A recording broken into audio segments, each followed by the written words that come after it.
الحمد لله وكفى والصلاة والسلام على سيدنا محمد المصطفى وعلى آله وأصحابه أجمعين ونشهد أن لا إله إلا الله وحده لا شريك له ونشهد أن سيدنا ومولانا محمدا عبده ورسوله أما بعد فأعوذ بالله من الشيطان الرجيم بسم الله الرحمن الرحيم وإن امرأة خافت من بعلها نشوزا أو إعراضا فلا جناح عليهما أن يصلحا بينهما صلحا والصلح خير وقال الله تبارك وتعالى فعظوهن واهجروهن في المضاجع واضربوهن فإن أطعنكم فلا تبغوا عليهن سبيلا وقال تعالى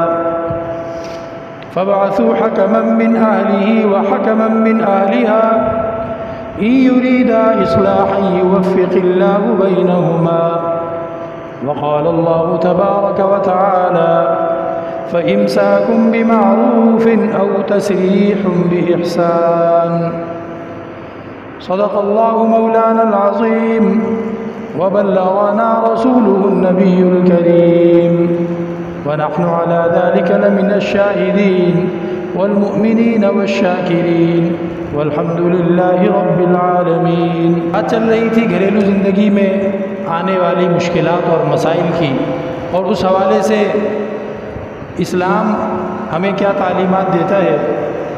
آج اس سلسلے کی آخری بات انشاءاللہ کرنی ہے۔ میں نے آپ کے سامنے قرآن کریم کی تلاوت 4 جگہوں سے کی۔ ان چاروں جگہوں کی آیات مبارکہ کو اگر ذہن میں رکھا جائے تو اس سے ترتیب سامنے آتی ہے۔ طلاق دینے کا طریقہ، اسلام نے ہر چیز کا طریقہ سمجھایا ہے۔ ہماری مصیبت یہ ہے کہ ہم نکاح کے وقت بھی اسلام سے نہیں پوچھتے کہ طریقہ کیا ہے، اپنی مرضیاں کرتے ہیں، تو پھر طلاق کے وقت بھی نہیں پوچھتے، اور طلاق دینے کے بعد 99% لوگ طلاق دینے کے بعد مولوی کے پاس آتے ہیں، پہلے نہیں آتے۔ جو پہلے آتے ہیں وہ تباہی سے، ہلاکت سے بچ جاتے ہیں، ورنہ بعد میں آتے ہیں کہ جی یہ ہو گیا، یہ ایسے ہی ہے جیسے کہ آپ کو یقین ہو گیا کہ کوئی شخص آپ کی کسی غلطی کی وجہ سے مر چکا ہے، آپ نے غلط نشانہ رکھ کے گولی چلا دی ہے، آپ نے کچھ ایسا کر دیا ہے کہ وہ بندہ اس کی وجہ سے مر چکا ہے۔ اب آپ کو یقین ہو گیا کہ وہ مر چکا ہے، اب آپ اس کو لے کے اسپتال جاتے ہیں اور آپ کہتے ہیں ڈاکٹر صاحب کچھ کرو، میں نے اس کو غصے میں مار دیا تھا، ابھی اس کو لینا صحیح کرو، زندہ کرو۔ تو جس طریقے پر یہ کام کوئی بھی سادہ سی عقل رکھنے والا شخص یہ کام نہیں کرے گا کہ جو مر چکا ہو اس کے بارے میں کہے کہ اس کو دوبارہ زندہ کر دو، تو بالکل اسی طرح مثال ہے کہ طلاق دینے کے بعد اب مولانا صاحب کچھ نہیں کر سکتے، آپ کو پہلے آنا چاہیے تھا۔ بہرحال سوال یہ ہے، پچھلے 2-3 بیانوں میں ہم نے یہ عرض کیا کہ یہ ابغض الحلال ہے، سب سے بری چیز ہے اللہ کی نظر میں، مجبوری اور ضرورت کی خاطر اللہ نے اس کی اجازت دی، لیکن اس کو ناپسند فرمایا گیا، اس سے بچنا چاہیے، اس کو کھیل نہیں بنانا چاہیے۔ 2 لوگ آپس میں جھگڑا کر رہے ہیں، یا وہ اپنی کوئی بات منوانا چاہتا ہے اور اس میں وہ دوسرے کو کہتا ہے کہ بھئی اگر تو نے میری بات نہ مانی، اور پھر کہتا ہے کہ بیوی کو طلاق ہو جائے، تو یہ اللہ رب العزت کی حدود کے ساتھ کھیل کرنے کے برابر ہے۔ اللہ تعالیٰ نے قرآن کریم میں جہاں کہیں بھی طلاق کا ذکر کیا ہے وہاں اللہ تعالیٰ نے حدود اللہ کا لفظ استعمال فرمایا کہ یہ اللہ تعالیٰ کی طرف سے مقرر کی ہوئی لمٹس ہیں، آپ ان حدوں کو، ان لمٹس کو کراس نہ کریں، ان حدوں کا خیال رکھیں۔ تو کسی سمجھدار سے پوچھا گیا کہ طلاق دینے کا طریقہ کیا ہے، تو انہوں نے کہا طلاق دینے کا اسلامی طریقہ یہ ہے کہ طلاق نہ دو۔ طلاق دینے کا اسلامی طریقہ کیا ہے کہ طلاق نہ دو، اور انہوں نے یہ بات صحیح کہی۔ دیکھیں جب بھی کبھی جھگڑا ہوگا اور نوبت یہاں تک آ جائے گی کہ جی ہم ایک ساتھ نہیں رہیں گے، نہیں رہنا چاہتے، تو حقیقت کے اعتبار سے قصور کسی ایک کا ہوگا۔ جھوٹ بولنے میں تو ہر کوئی کہتا ہے اس کا قصور ہے، اس کا قصور ہے، لیکن کچھ عرصے میں وہ چیز سامنے آ جاتی ہے کہ اصل قصور کس کا تھا۔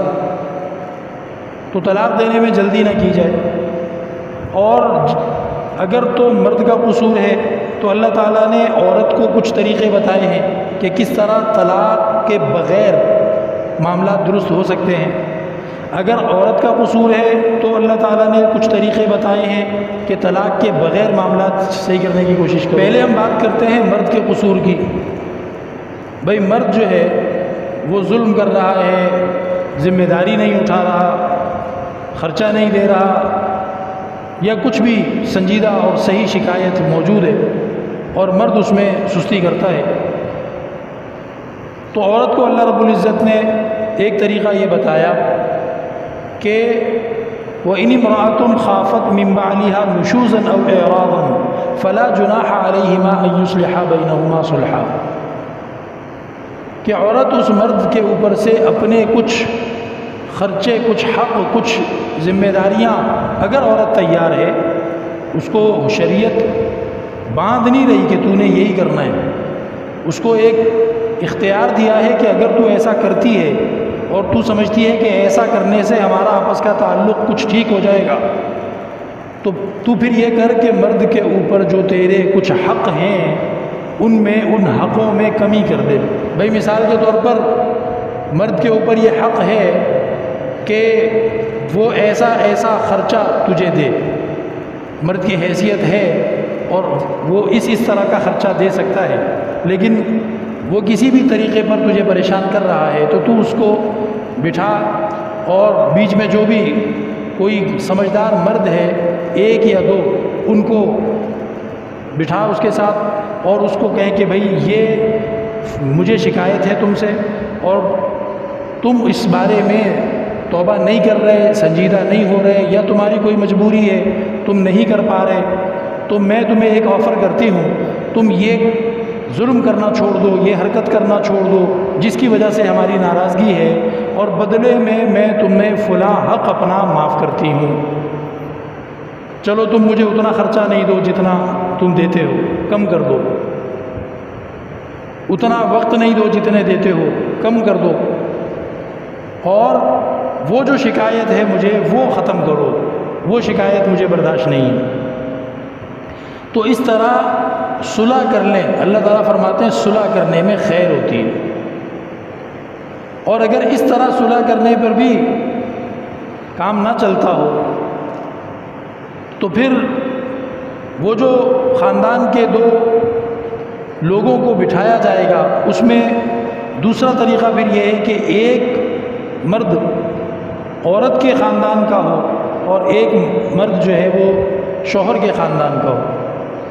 یہ قرآن کریم کی دوسری آیت میں طریقہ بتایا گیا، اور وہ لوگ آپس میں ان کی ساری بات سمجھیں، پوچھیں، شوہر کو کیا شکایتیں ہیں، بیوی کو کیا شکایتیں ہیں، وہ شوہر کے خاندان کا آدمی بھی آئے، بیوی کے خاندان کا آدمی بھی آئے، اور وہ بیٹھ کر ان کے معاملے کو چاہے تو ان کے سامنے چاہے تو ان کے بغیر آپس میں بات کریں کہ یار ان کا کیسے طلاق کے بغیر ان کا جھگڑا کیسے ختم ہو سکتا ہے، جدائی کے بغیر ان کا جھگڑا کیسے ختم ہو سکتا ہے، اور پھر وہ لوگ جو بھی جائز حدوں میں رہتے ہوئے ان کو مشورہ دیں کہ اچھا اب تم یہ کرو گے اور تم یہ کرو گی، تو اس مشورے کو یہ لوگ مانیں گے تاکہ طلاق نہ ہو، ان کا گھر نہ ٹوٹے، اور یہ آپس میں زندگی گزارتے رہیں۔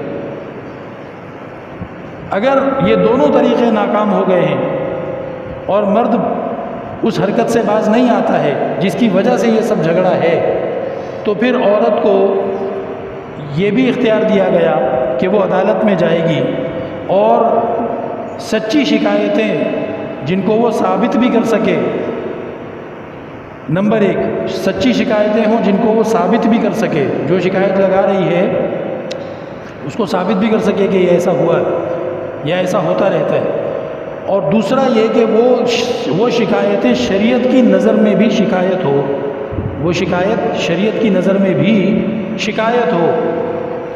ایسا نہ ہو کہ شریعت تو کسی کام کو جائز کہتی ہے اور بیوی اس کام پہ ناراض ہے اور وہ کہتی ہے جی یہ میری بات نہیں مانتا.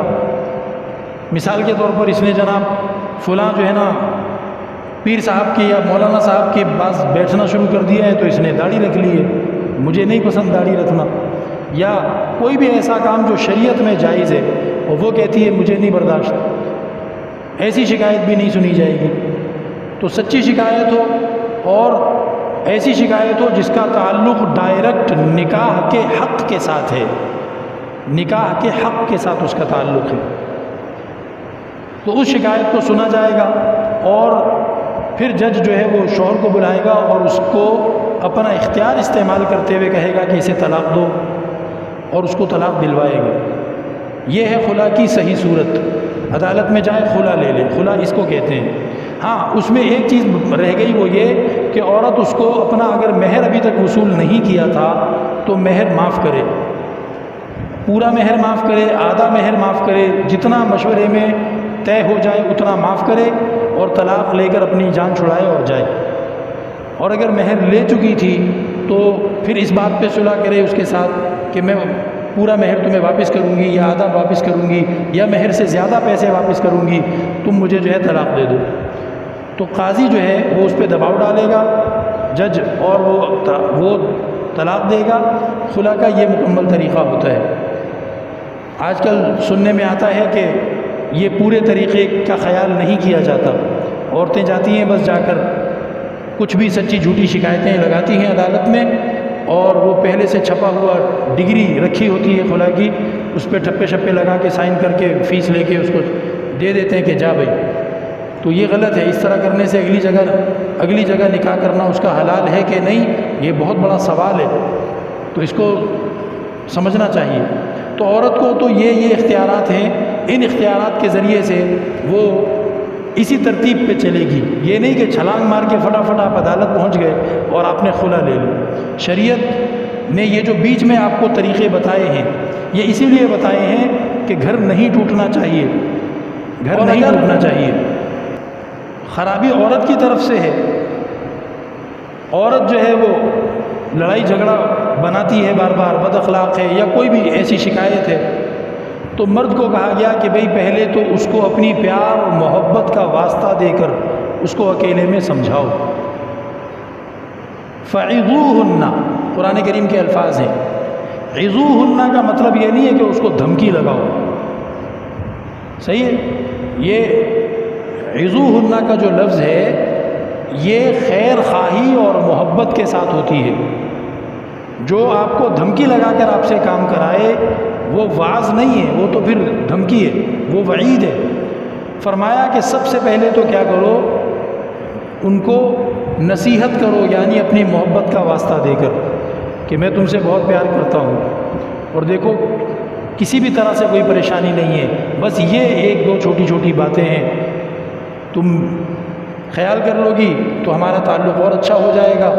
ایک صحابی نبی پاک علیہ السلام کے پاس آئے تھے، اپنی اہلیہ کی کچھ شکایتیں لگائیں تو نبی پاک علیہ السلام کو لگا کہ یہ تو بہت زیادہ تنگ ہے ان سے.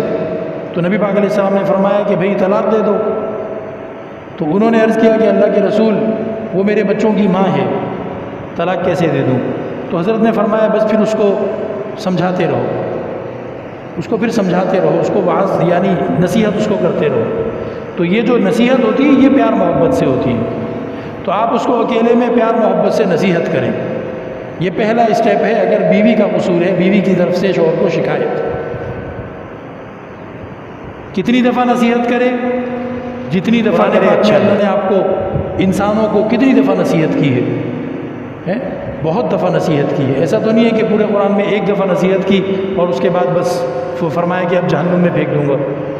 تو نصیحت بار بار کریں.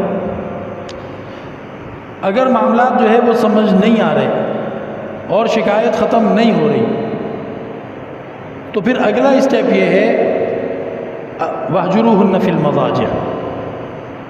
اسی گھر میں رہو، اسی کمرے میں رہو جس کمرے میں تم ایک ساتھ رہتے تھے، لیکن اس کمرے میں الگ ہو کر سو جاؤ، الگ ہو کر سو جاؤ، نیچے تکیہ ڈال کے فرش میں کونے پہ لیٹ جاؤ اور بات نہیں کرو۔ دن میں بھلے بات چیت کر لو، دن میں بھلے بات چیت کر لو، لیکن وہ جو باتیں کرنے کا اصل ٹائم ہوتا ہے کمرے کے اندر، اس ٹائم بات یہ بہت کافی ہو جاتا ہے۔ اگر کوئی انسان کی بچی ہوگی تو یہ بہت ہوتا ہے۔ بعض عورتوں نے یہ بھی بتایا کہ اگر شوہر خاموش ہو جائے، بات نہ کرے، تو یہ قتل کرنے سے بھی زیادہ تکلیف دیتا ہے ہمیں۔ اور وہ شوہر جو لڑائی جھگڑا کرے، اس میں تو شیطان جو ہے نا وہ ہمیں بھی ساتھ مصروف کر دیتا ہے لڑائی جھگڑے میں، لیکن جب شوہر چپ ہو جائے تو پھر بہت مشکل ہو جاتی ہے، پھر ہم سے یہ سزا ہم سے برداشت نہیں ہوتی کہ وہ خاموش رہے۔ تو اللہ تعالیٰ نے فرمایا کہ جب پیار محبت سے سمجھاتے رہے، نہیں سمجھ آئی نا، ابھی کیا کرو، جو باتیں کرنے کا اصل ٹائم ہوتا ہے میاں بیوی کا، اس ٹائم اس سے بات نہیں کرو، اس ٹائم الگ ہو کے اپنا، لیکن اسی کمرے میں الگ ہو کے سو جاؤ، لیٹ جاؤ بس۔ یہ بھی کر کے دیکھتے رہے، 6 8 10 دفعہ یہ بھی کر لیا، وہ والی شکایت ختم نہیں ہو رہی جس شکایت کی وجہ سے کیا تھا، تو پھر اس کو ڈراؤ۔ ڈرانا کس چیز سے ہے کہ میں پٹائی کروں گا، اب اگر تم نے یہ شکایت پیدا کی، دوبارہ یہ حرکت کی، تو اب تمہاری میں پٹائی کروں گا۔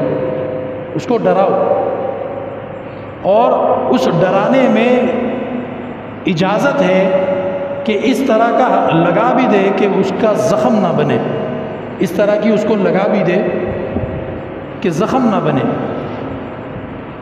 اس کو ڈراؤ کہ بھئی میں سزا دوں گا۔ اگر آپ نے پٹائی کر ہی دی تو اس کے بعد اب کیا ڈرے گی وہ؟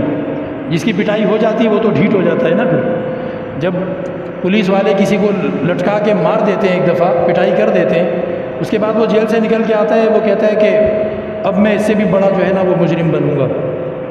اور جس کو صرف ڈرا کے چھوڑ دیتے ہیں وہ توبہ کر لیتا ہے۔ تو اس لیے اس کی اجازت ہے کہ اس کو پٹائی سے ڈراؤ کہ اب پٹائی ہونے والی ہے بس تمہاری، اور ڈرانے کے لیے ایک آدھ ایسی لگا بھی دو ہلکی سی کہ جس سے زخم نہ پڑے، زخم نہیں ہونا چاہیے، اور چہرے پہ نہیں مارنا ہے، صرف ڈرانا مقصد ہے۔ بعض لوگ ہوتے ہیں جب تک ڈر نہ ان کے سر پہ آئے تب تک بات نہیں سمجھ آتی ان کو۔ ابھی تک دیکھو اللہ تعالیٰ نے کتنے لمبی بات کی ہے، اس ساری بات میں ابھی تک طلاق کا کہیں بھی مشورہ یا حکم یا اجازت اللہ نے نہیں دی۔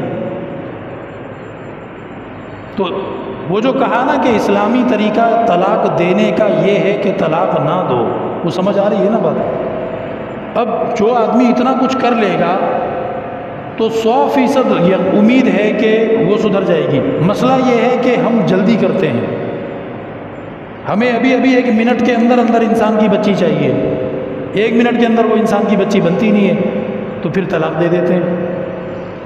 یہ صبر والا کام ہے، یہ صبر والا کام ہے۔ تو فرمایا کہ پہلے تو اس کو پیار سے سمجھاؤ، اپنی محبت کا واسطہ دے کے سمجھاؤ، اور اس کے بعد اس کو ناراض ہو جاؤ، اس سے اس ٹائم بات نہیں کرو جو ٹائم ہے بات کرنے کا۔ اصل یہ مطلب نہیں ہے کہ آپ نے پورا مہینہ بات نہیں کرنی، یہ مطلب نہیں ہے۔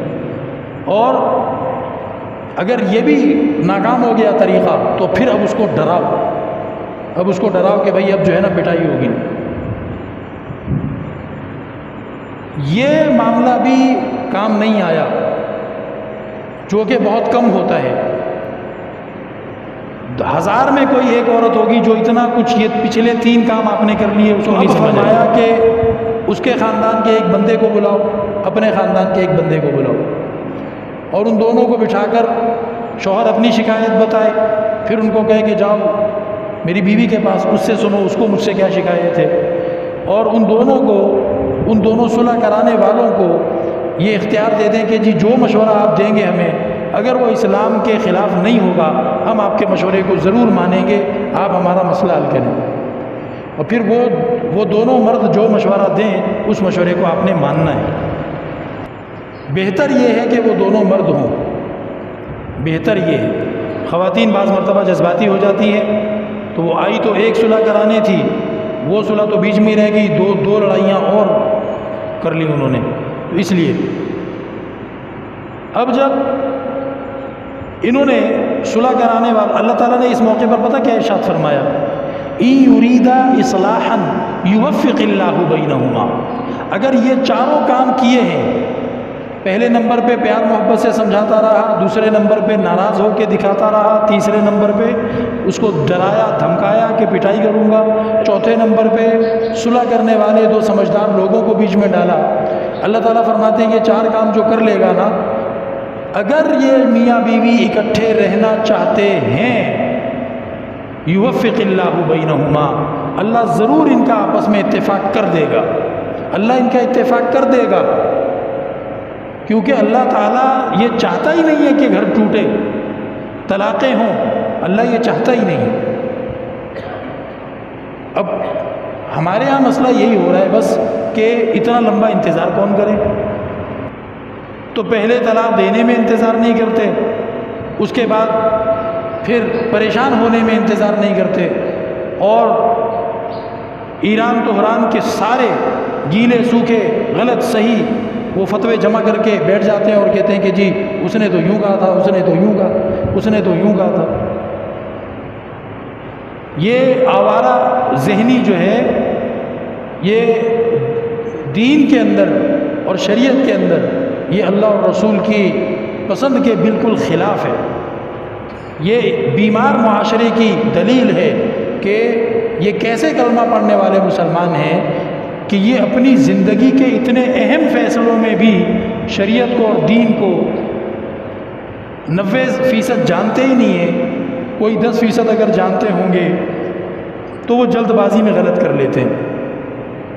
تو طلاق دینے کا اسلامی طریقہ کیا ہے؟ وہ یہ ہے کہ طلاق نہیں دو، پہلے یہ کرو پیار محبت سے سمجھاؤ، اس میں تم نے اچھی طرح تسلی کر لی کہ پیار محبت سے معاملہ حل نہیں ہو رہا، پھر یہ کرو کہ جو باتیں کرنے کا اصل ٹائم ہے اس ٹائم بات نہ کرو. ایک صاحب کو بات سمجھ نہیں آئی، ان کو کہا کہ بھائی بات نہیں کرنا، وہ رات کو کمرے میں اپنا یوٹیوب لگا کے ویڈیوز دیکھتا رہتا تھا بیٹھ کے. وہ اس طرح تو اور لڑائی ہوگی نا.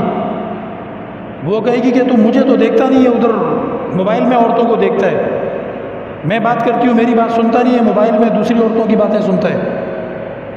تو ناراضگی دکھانے کی بھی کوئی تمیز ہوتی ہے. کمرے میں جاؤ چپ کر کے سو جاؤ بس. ابھی وہاں بیٹھ کے فلمیں دیکھو گے تو وہ چھوڑے گی پھر تمہیں، وہ فساد اور بنے گا. اور تیسرے نمبر پہ اس کو ڈراؤ. اگر اس کی فطرت ایسی ہے کہ بغیر ڈر کے بات سمجھ نہیں آتی تو پھر سمجھ جائے گی. اور چوتھے نمبر پہ بیچ میں صلح کرنے والے لوگوں کو بٹھاؤ جو صلح کروائیں تمہاری. اللہ تعالیٰ فرماتے ہیں کہ اگر دونوں کے دل اس بارے میں بے ایمان نہیں ہیں، دونوں گھر بسانا چاہتے ہیں، توڑنا نہیں چاہتا ان میں سے کوئی بھی، تو یہ چار کام کرنے کے بعد گھر نہیں ٹوٹے گا، طلاق نہیں ہوگی، خلا نہیں ہوگی، کوئی پریشانی نہیں ہوگی. اب آپ مجھے بتائیں، آپ ماشاءاللہ ایسے دوست بھی بیٹھے ہوئے ہیں، ایسے بزرگ بھی بیٹھے ہوئے ہیں جنہوں نے اپنی زندگی میں طلاق کے درجنوں کیس دیکھے ہوں گے. آپ نے یہ تفصیل کسی کیس میں سنی کہ ایسے بھی کیا، پھر اس کے بعد ایسے بھی کیا، پھر اس کے بعد ایسے بھی کیا، پھر اس کے بعد ایسے بھی کیا؟ بجی وہ غصہ آیا اور طلاقیں دی، ختم. یہ غلط طریقہ ہے. پھر اس کے بعد اللہ رب العزت نے فرمایا ایک اور آیت میں، فَإِن كَرِهْتُمُوهُنَّ فَعَسَىٰ أَن تَكْرَهُوا شَيْئًا وَيَجْعَلَ اللَّهُ فِيهِ خَيْرًا كَثِيرًا. ایک بندہ کہتا ہے جی حضرت میں نے سارے کام کر کے دیکھ لیے، اب میں پریشان ہوں، میری زندگی جو ہے نا وہ ابھی بھی عذاب ہے، یہ سارے چار کام جو بتائیں قرآن کے اندر یہ میں نے کیے ہیں سارے، یہ نہیں سدھرتی. اب بھی اللہ تعالیٰ فوراً اس کو یہ نہیں کہہ رہے کہ طلاق دے دو.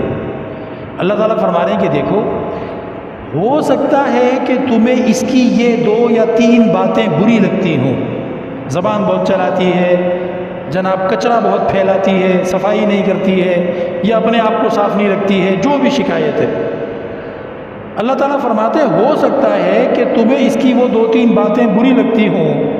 تعالیٰ نے فرمایا کہ ٹھیک ہے اس میں 2-4 برائیاں ہیں تو بھائی 8-10 اچھائیاں بھی ہوں گی، ان اچھائیوں کو دیکھو.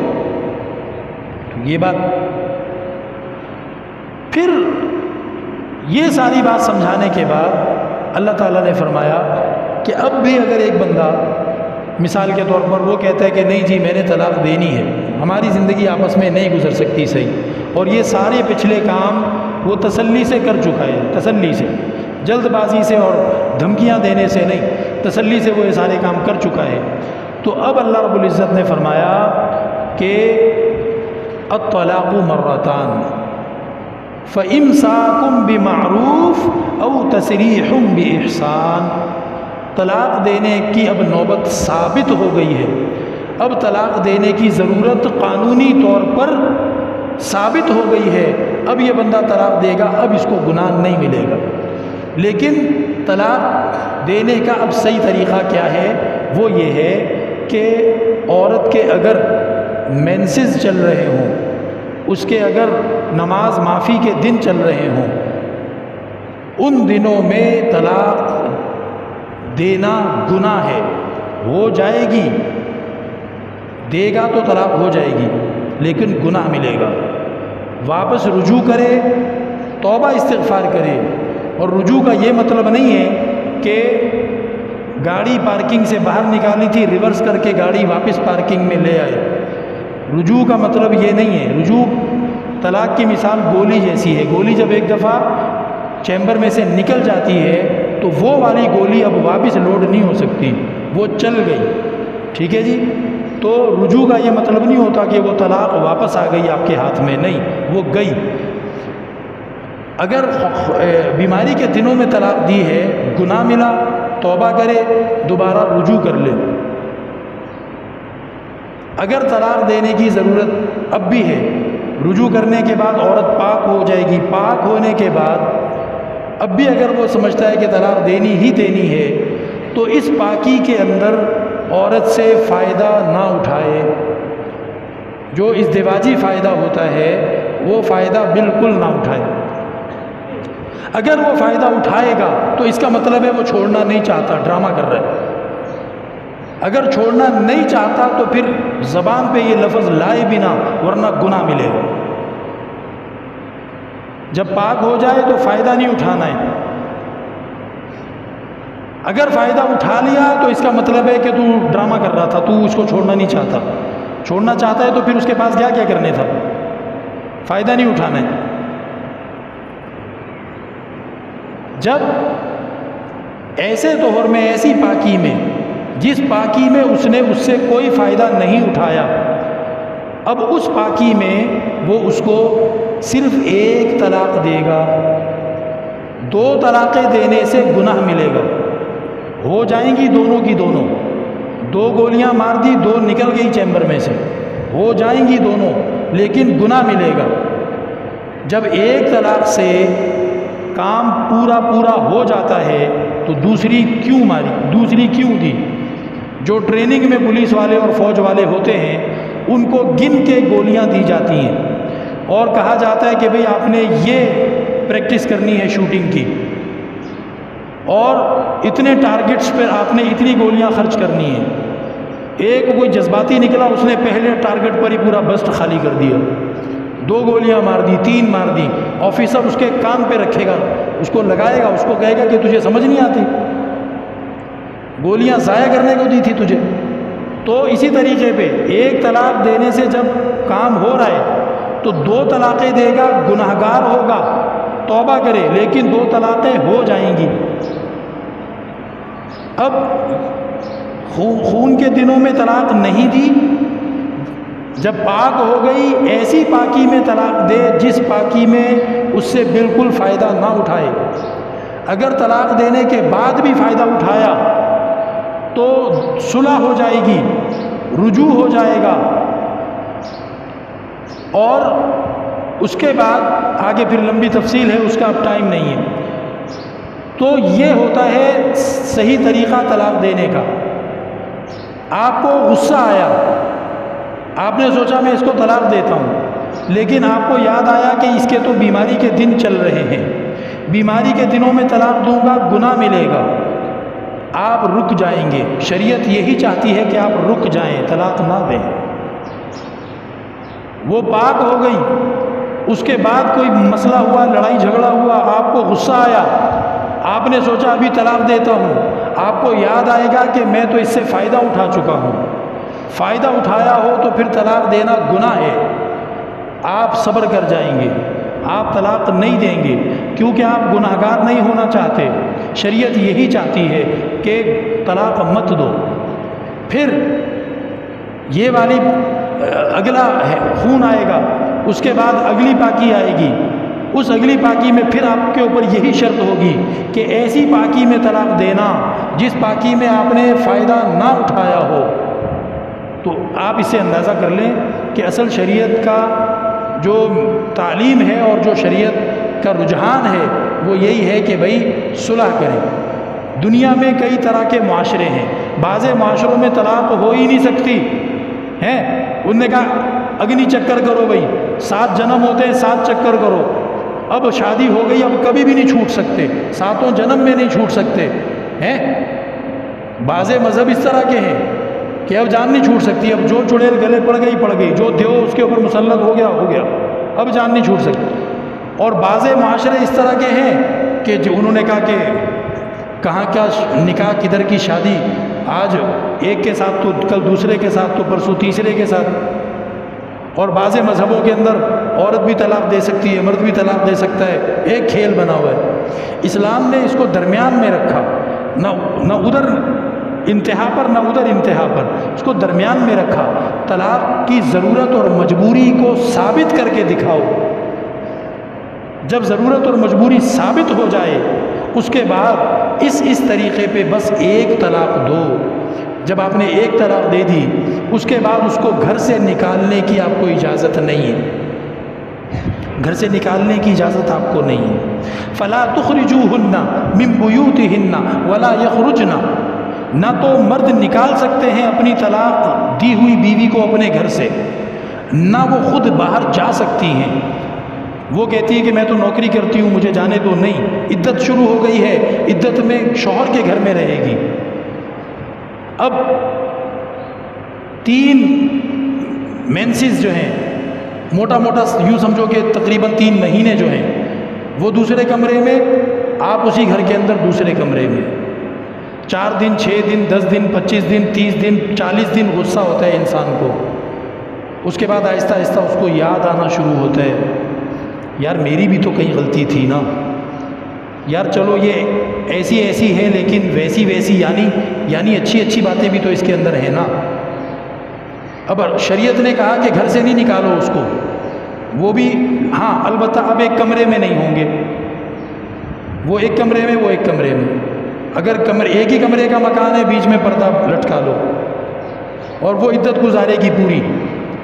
اب اس عدت کے دوران دوبارہ صلح کرنے کی گنجائش موجود ہے، کسی بھی ٹائم صلح کر لو، چاہے رات کو چاہے دن کو، اور صلح کر کے 2 مردوں کو گواہ بنا دو کہ ہم نے صلح کر لی۔ شریعت اگر ہمارے ہاں کیا ہوتا ہے، یہ طلاق دیتا ہے گالی کی طرح، گولی کی طرح، اور وہ گھر سے اپنا سامان سمیٹ کے آدھے گھنٹے کے اندر جا چکی ہوتی ہے۔ چلو بھائی اب صلح کدھر سے ہوگی بتاؤ؟ اصل صلح تو ہوتی ہی طلاق کے بعد ہے۔ اللہ تعالیٰ نے جو عدت کے دن رکھے وہ صلح کے لیے رکھے ہیں۔ بھائی وہ شوہر تو بڑا ظالم ہے، وہ طلاقیں اس نے دے دی، ابھی تو وہ اس کو قتل کر دے گا، 3 مہینے اس کے گھر میں رہے گی، تو نہیں، یہ ہمارے معاشرے کی خرابی ہے۔ اس کو شوہر کو وہاں سے نکال دو، اور جب تم سارے موجود ہو، جب عورت کوئی پٹائی نہ کر سکے اس وقت وہ گھر میں آ جایا کرے، اور اگر خطرہ ہے کہ عورت کی پٹائی کرے گا تو اس کو اکیلا نہ چھوڑو وہاں پہ بس۔